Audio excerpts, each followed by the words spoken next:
Hey folks, Adam Brian Dada here with the low reward video series. Today's conversation is another introduction to a 2-week self-study called Finding Mentors. And the introduction is also part of an old text file, an old Word Google Docs document that I called crowdsourcing mentors. And I get asked a lot, how can I get mentored from you? Meaning, how can a person interested in success, interested in building wealth, interested in building their future, get mentored by me? And my answers were always very complicated and gnomic. And some of you who have become successful today may partially attribute it, maybe 1%, maybe some more, to me being gnomic to them, giving you a very random, cocky, comical answer. Well, this video series, this 2-week self-study, if there's enough interest in the comments on YouTube below to continue it, will basically explain how I got mentored by 2 wealthy and powerful and successful men, even though I had nothing to offer. And how my whole life I have discovered people to mentor to. And I'm also going to answer one of those lifelong questions, it seems, going back to the worlds of BBSs and MySpace and early days of the internet, Usenet and FidoNet, and even going into Facebook and Instagram and Reddit and Twitter, and people asking me, why do you waste so much time on social media when you have everything that you want? And it is generally true. I feel like I have everything that I want, but there's a reason why I'm on them. This series will help answer that.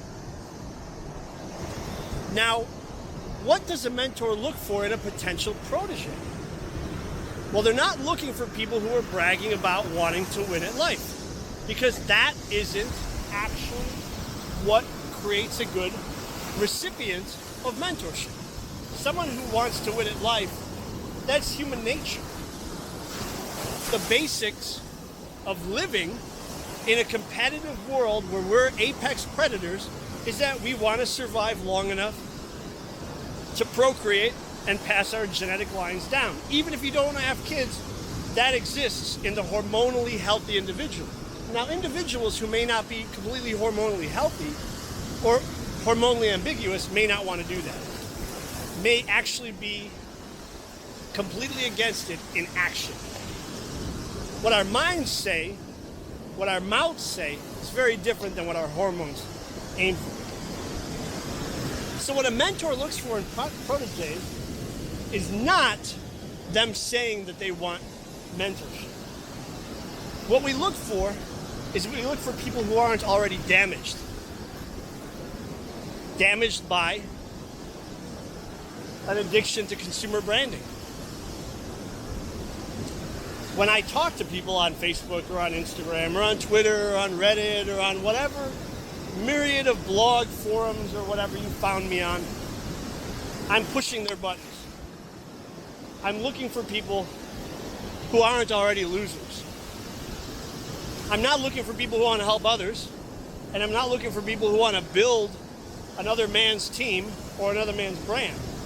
I'm looking for people who are working hard to build their own team and their own brand from the ground up. I want to find people who are trying publicly, showing evidence of trying publicly, even if they're failing, even if they're laughing stocks, even if they're jokes to their peers or successful people. That's what I'm looking for. And the way you do that is by making attempts. Making attempts and actually showing people what you're trying. Even if it's failure. even if it's horrible. Maybe you're daydreaming about being an actor. Are you acting? Or are you talking about acting with other losers on Facebook? And there's a lot of Facebook groups that let people daydream together. Filmmaker Facebook groups for daydreamers who don't film. Acting Facebook groups for actors who don't act. There's even Facebook groups for people who daydream about making music. There's even Facebook groups about people who daydream about making fashion. And I'm on all of them. Because I'm not looking for the people daydreaming. I'm looking for the people whose entire focus right now is succeeding at what their others are daydreaming about. Or who is failing at what the others are daydreaming about. And it's one of those difficult aspects. It's one of those difficult things to weed out.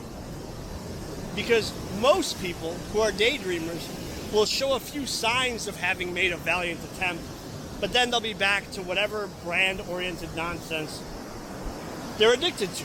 And I see it all the time. I see these filmmakers. I'm like, wow, that guy actually tried. He posted a terrible movie on YouTube, and there's no way anyone will watch it. Even his own mom is embarrassed, but she's going to say, good job, kid. Great job trying. You're so handsome. You're such a good actor. And his friends will be like, what a loser, this guy. Look at the joke of a video he made. Look at the idiotic film that he put together. And yet that's what I'm looking for. But then I follow him on Facebook or I follow him on Instagram. And the next thing I know, he's saying, yeah, politics. Or, oh my God, I'm going to go and watch sports today. Or, oh, look at the new video game I'm playing. I'm going to win at the video game. And the acting gets forgotten. And the filmmaking is ignored. And the fashion doesn't get designed. And instead of trying hard again and again and again and continuously posting his horrible creations for his peers to completely trash, he gives up. Until the next time that maybe he wants to give another valiant attempt. He's not dedicated to success. He's dedicated to pity, receiving it.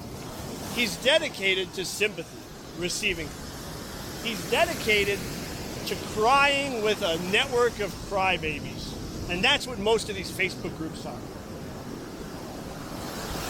You want to see the biggest crybabies, look at the admins and the moderators of these Facebook groups. I mean, talk about losers. Not only do they have this strong ban hammer to kick out the few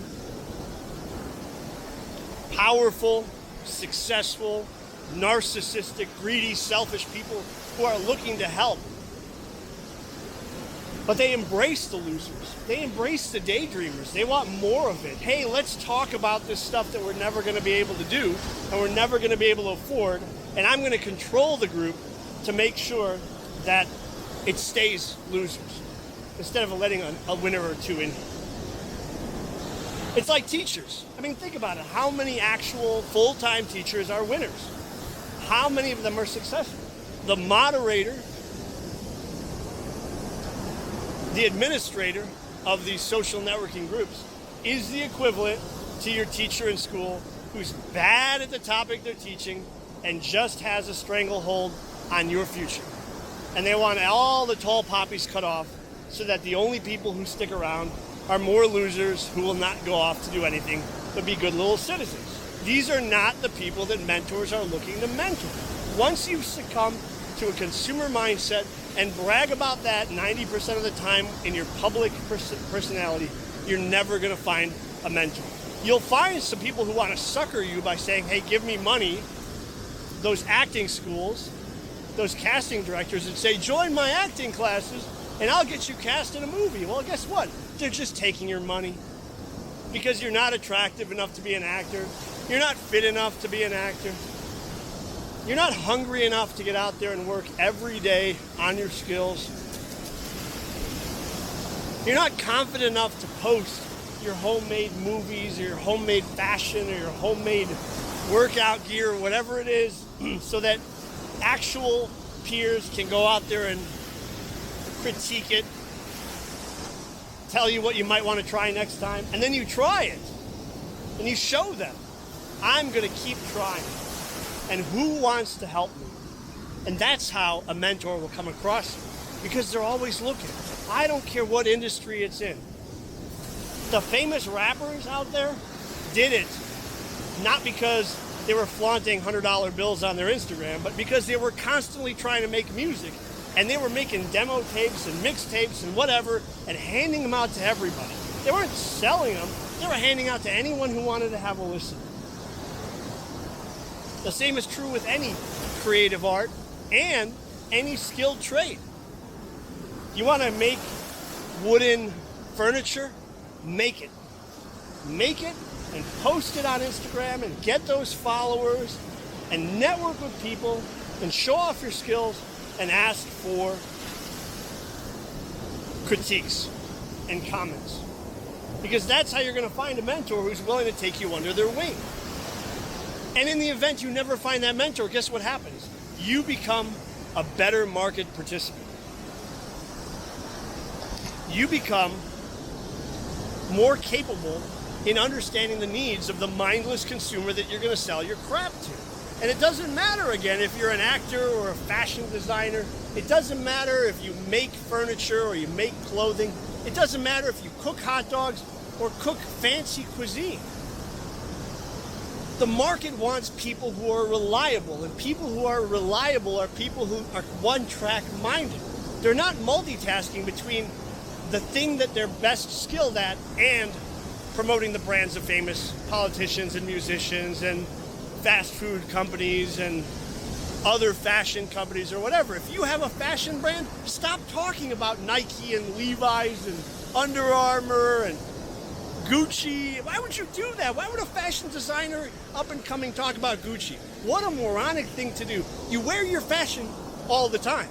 And if you're a wannabe actor, act. You've got a cell phone.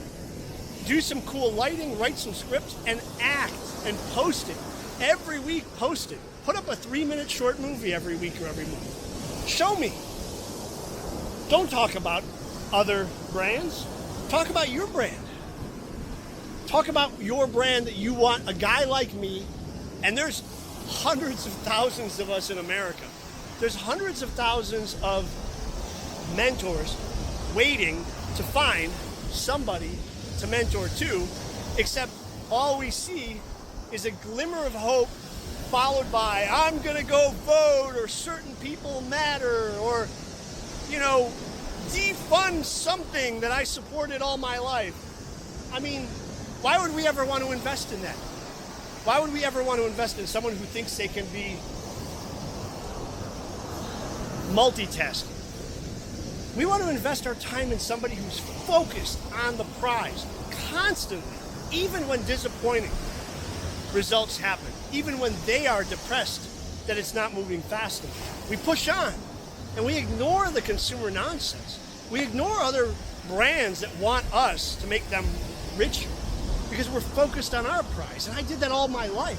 Every time I started a new business, that's all I thought about. That's what I focused on.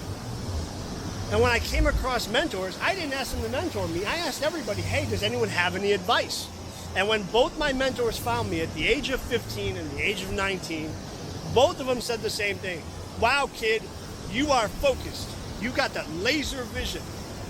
And you're not out there chasing skirt, doing drugs, wasting time at concerts, wasting time with comic books. You are focused on success. And I said the same thing every time. Once I succeed, I can take a break. I can celebrate with mindless consumerism, where my friends and my peers were doing nothing but celebrating, even though they had nothing to celebrate for, and no financial foundation to afford celebrating with. So, if you want to get a mentor, if you want to find people to support your success, you need to crowdfund it. And you do that by starting a brand and making that the only thing that you're publicly worried about is my brand. That's it. Not sports, not video games, not drugs, not music, not fashion, not junk food, not your favorite car, not any mindless political movement or candidate or party, none of that. You crowdfund your mentors, which are all the people that you can interact with on social media. And you ask them, hey, Michael, hey, Patricia, what did you think about what I just made? Did you see this? Can you give me your input? And you keep at it. Even your haters, crowdfund it. Put it out there. Ask people on your YouTube channel. Ask people on your TikTok videos. What did you think? Can you give me advice? What can I do to make it better? You don't have to listen to them. You need to build your brand. You need to show people out there that you're committed to your brand, your success only. And then you'll start seeing the mentors coming out of the woodwork. And even guys like me might spend some time giving you some tips or taking you under our wings, because we want our time to pay dividends. We want to know that we're not investing in a multitasking consumer loser whose only attention is focused on all these different brands that have already won their attention. I'm Adam Briandata, and this is the Low Reward video series.